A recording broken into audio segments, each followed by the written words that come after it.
Hello and welcome to Gospel Edits Global. I'm Pastor Rudy Ferreira, and we are in part 3 of our God of the Bible series. Now, I just want to apologize ahead of time. I didn't have time to edit this video, so please bear with me for this video and the following video as well.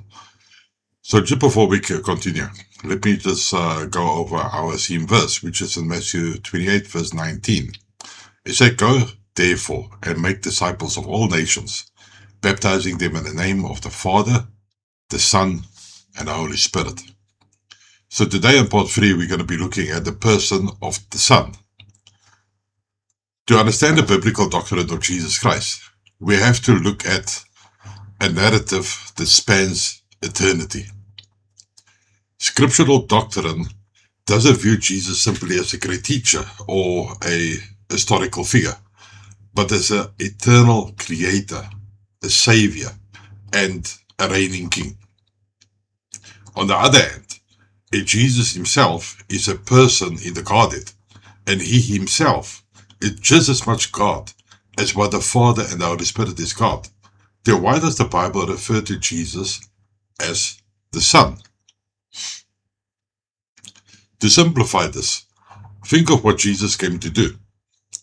Jesus came to reconcile the world back onto God. And by doing so, he had to fulfill the law of old, which no other man could fulfill. And by doing so, he also became the first begotten Son of God. Although Jesus' sonship stretches eternally, but here he becomes the first begotten of the new creation. And because of this, Jesus walked this earth 100% human, while also being 100% God. There had to be a firstborn to usher in the new creation. And this firstborn son had to be perfect. And by his perfection, everybody who believes in him and surrenders to him will be saved and be called sons of God. In his perfection, we obtain righteousness in the sight of God. So with that, let's examine this a little bit further. So number one, Jesus is co-equal in the Godhead. Jesus himself is a person in the Godhead, and he himself, just as much as God, as what the Holy Spirit is also what the Father is. Now, I just want to remind you, when we speak about the person of the Godhead, we're not speaking about a different entity. This is one God, which is the persons of the Father, the Son, and the Holy Spirit. So the word God expresses who he is. But the persons, the Father, the Son, the Holy Spirit, express what he is. So there's a function in the person itself. So here's scriptural evidence of this. There's the deity of Christ, which we see in John 1:1. In the beginning was the Word, and the Word was with God, and the Word was God. And verse 14, it then translates him and say, and the Word became flesh. So that's why he was 100% man and 100% God, because he came in the flesh. Now you got the equality with the Father. John 10 verse 30 say, I and the Father are one. This is the words of Jesus Christ himself. And he is also the fullness of the Godhead, as we see in Colossians 2 verse 9. It say, for in him dwells all the fullness of the Godhead bodily. Then he also shares the nature of God. Philippians 2 verse 6 states that Jesus existed in the very form of God and did not consider equality with God a thing to be grasped. So secondly, Jesus is the fulfillment of the law and reconciliation. Now I said, Jesus came to reconcile the world back unto God, and by doing so, he had to fulfill the law of old that no other man could. And again, looking at scriptural evidence on this, there's the reconciliation. 2 Corinthians 5 verse 19 says, God was in Christ, reconciling the world to himself, not imputing the trespasses to them. Again, we see the fulfilling of the law. Matthew 5 verse 17 says, do not think that I have come to destroy the law or the prophets. I did not come to destroy, but to fulfill. Then there's the inability of human effort. Now we see this both in Romans 3 verse 20 and also Galatians 3 verse 11. Scripture here emphasizes that no ordinary man could keep the law perfectly. So we needed Jesus Christ to do that. Thirdly is Jesus' eternal sonship versus the firstborn of the new creation. I said earlier, he also became the first begotten Son of God. Although Jesus' sonship stretches eternally, but here he becomes the firstborn or the first begotten of the new creation. Again, scriptural evidence gives us eternal sonship. John 3:16 and Galatians 4:4 expresses that Jesus did not become a son at his birth. He was eternally the Son sent into the world.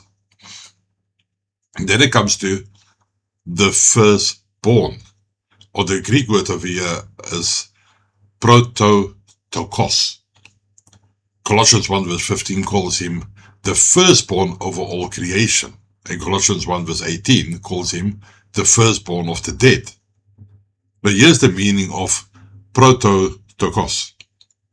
In Greek, the term firstborn, which is prototokos, does not mean first created in time, but it denotes a preeminent headship and rightful inheritance.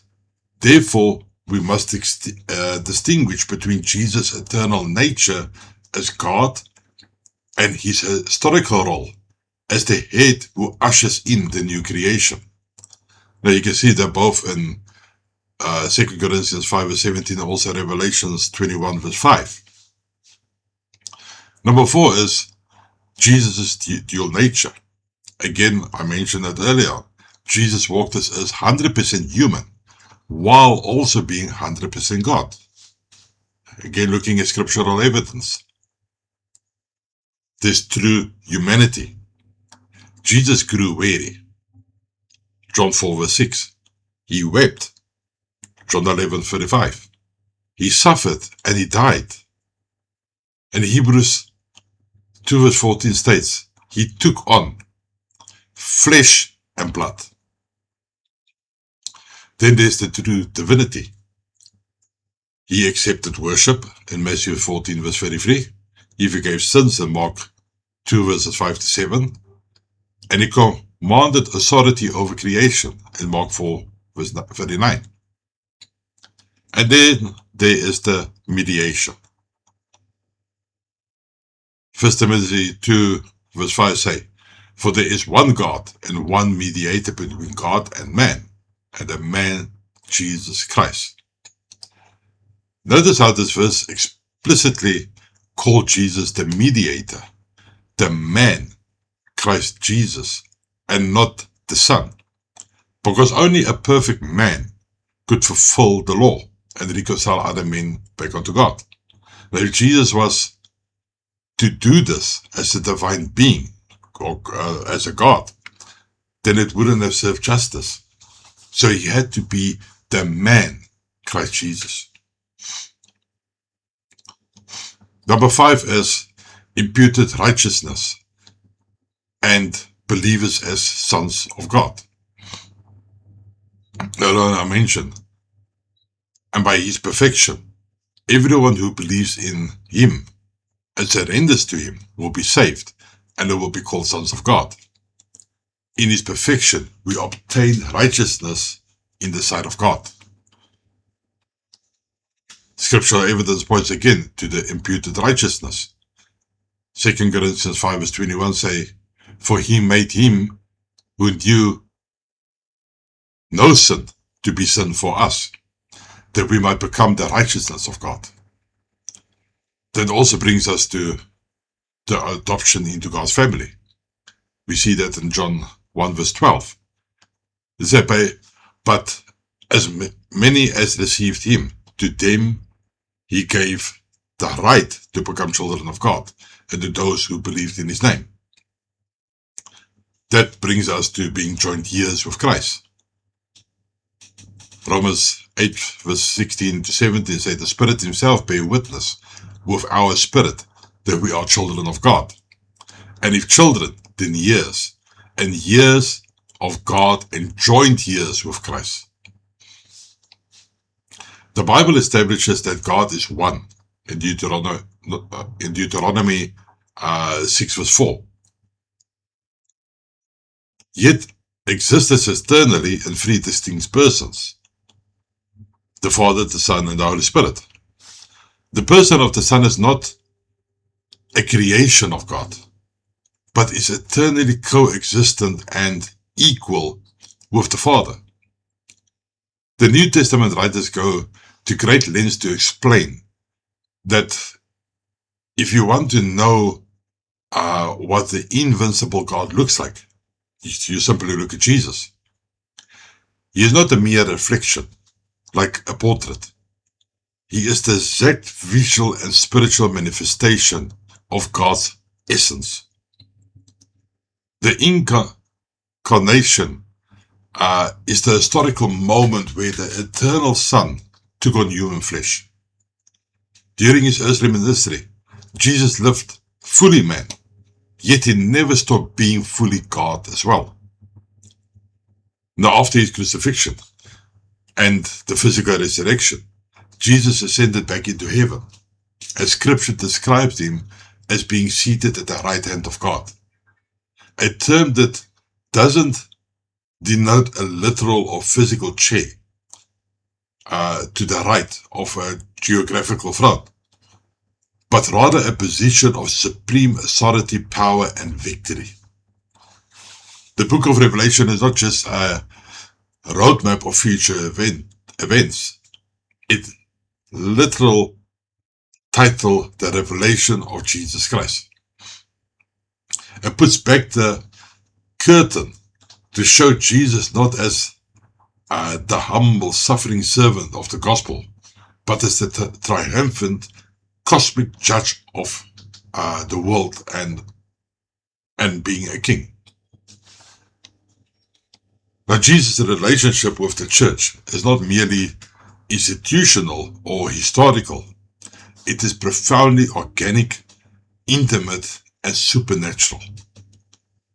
Scripture describes this bond using metaphors of absolute unity, showing that the church cannot exist apart from Jesus Christ. And Christ chooses to manifest himself to the world through the church. So there you have it on the person of the Son. Next time we're going to be looking at the person of the Holy Spirit as we conclude the series as well. So thank you for joining me. Please like this video. Please share this with others as well. And I'll see you next time. God bless you.